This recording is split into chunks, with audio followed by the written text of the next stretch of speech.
Virgo, hi! Welcome to Mystic Queen PH at ito ang inyong energy update for August 1 to 15, 2025. If you're interested in private readings, meron tayong link sa description at sa pinned comment. Pakicheck nyo na lang ang information kung paano mag-book for a private reading. And please subscribe to our channel to show your support, like, share this video, at comment na rin kayo kung kayo ay naka-resonate. Okay, let's see, Virgo. What's the energy for you? Nine of Pentacles. Nice. Justice. The Emperor. And the Fool. Uy. Meron kayong, yung mga plano nyo, nangyayari na. Oo. Lalo na kung ito yung may kinalaman sa pagsisimula or paglaya sa iyong limitasyon. Kasi kumbaga, you are finally taking control of your life right now. Hindi mo na hinahayaan na maapektuhan ka ng opinion ng iba or sitwasyon ng iba dahil lang sa hindi sila or hindi kayo pareho ng gusto sa buhay. Mas nagiging determinado ka na maabot yung mga siniset mo na goals sa buhay mo.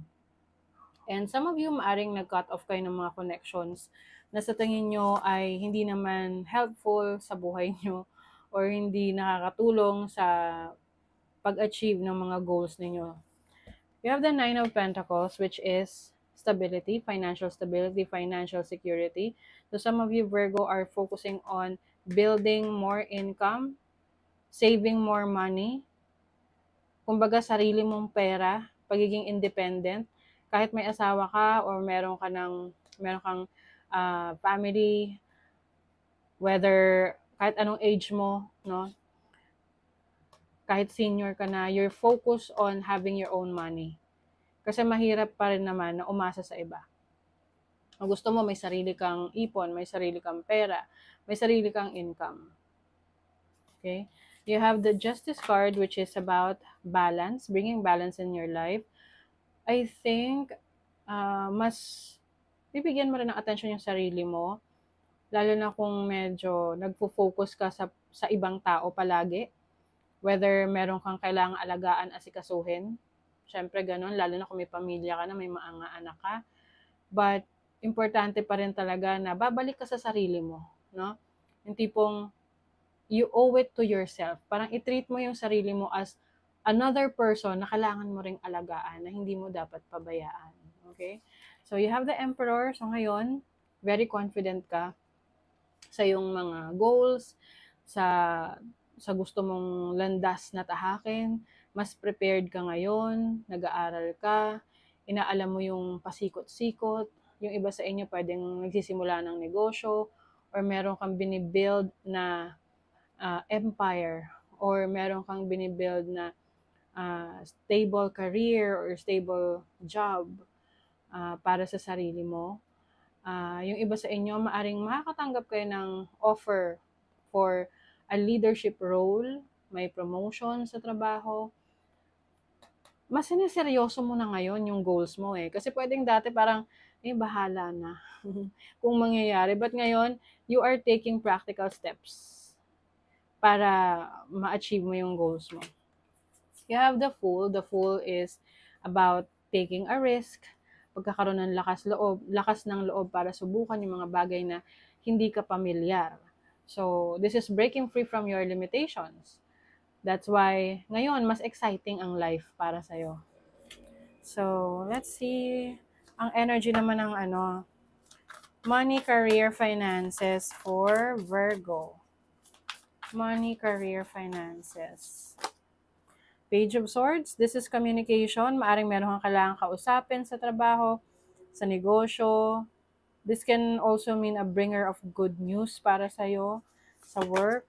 You have the King of Wands. Some of you may opportunity na makapag-travel dahil sa work. Pwedeng ipapadala ka sa ibang lugar, sa ibang bansa, for training, for benchmarking, or meeting, exhibit, kung ano-ano pa para magdagdag ng kaalaman mo. Yung iba naman sa inyo, pwede rin personal goals nyo yan. Gusto nyong magnegosyo. At itong negosyo na to ay hindi nyo papasukin nang wala kayong alam. Mas nagre-research kayo. Dahil alam nyo na kung kayo ay maraming alam sa pinapasok nyong negosyo, mas mami-minimize yung pagkakamali. At mas malaki yung porsyento na kayo ay magtatagumpay. Sa love life, okay. The Hanged Man and the Six of Cups. Yung iba, hinihintay nyo pa rin yung ex nyo ba? Hinihintay nyo ba si ex? Oo, kasi kung hanggang ngayon, itong person na to ay wala pang paramdam sa'yo, wag mo nang hintayin.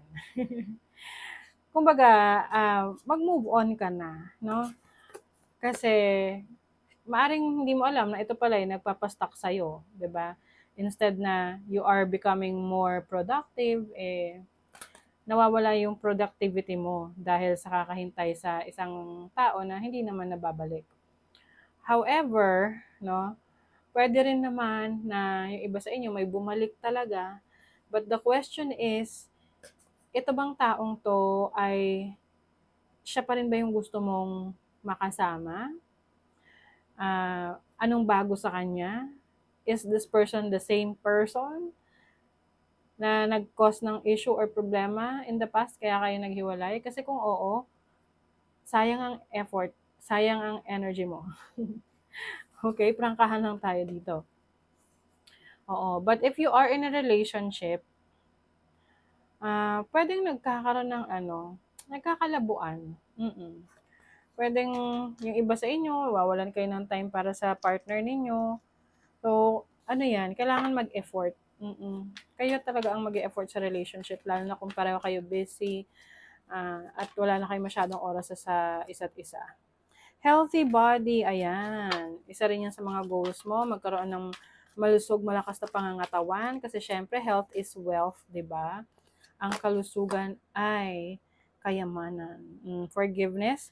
Yung iba sa inyo, meron lang, magkakaroon ng closure sa isang relationship or connection with someone. Dahil magkakaroon na ng kapatawaran. And I think itong kapatawaran na to has something to do with you forgiving yourself. Yun naman ang main goal, na nagpapatawad ka hindi para sa sarili, hindi para sa dun sa tao na yun, hindi para sa sarili mo. Inner child, oh my God, you're healing your inner child. Yung iba sa inyo, pwedeng itong healing na to or forgiveness na to, may kinalaman sa relationship mo sa parents mo. Pwede kasing may mga naging issues kayo before, yung mga childhood trauma, na ngayon naiintindihan mo na, kaya willing ka nang magpatawad. You have Moon in Sag in the 9th house. So, pagdating sa pagiging malaya, yung iba sa inyo masaya kayo na marami kayong natututunan, marami kayong na-explore sa sarili ninyo, mas nagiging positibo yung pananaw nyo. Kumbaga, yun yung nagdadagdag ng good vibes sa inyo. 'Di ba? Mas nagiging enthusiastic kayo. You have the Sun in Sagittarius in the 9th house. Yung iba sa inyo, meron kayong major Sagittarius placements. You also have Mercury in Aries in the 1st house. So, restlessness. O yun, kaya kailangan daw magpahinga. Kasi yung iba sa inyo, marami kayong ganap sa buhay na, yun nga, naaapektuhan na yung oras at panahon nyo para sa mga iba nyong mahal sa buhay or yung mga bagay na, kumbaga, mag-ground sa inyo. Na give yourself some time to go out, be with nature, enjoy your surroundings, touch the flowers, or touch the grass, or, smell some fresh air. Be supportive. Make a genuine effort to show you care. Yan. I think ito rin yung isa sa susi, no? Or main ingredient sa pagkakaroon ng meaningful relationships or long-term relationships or stronger bonds sa inyong mga relasyon.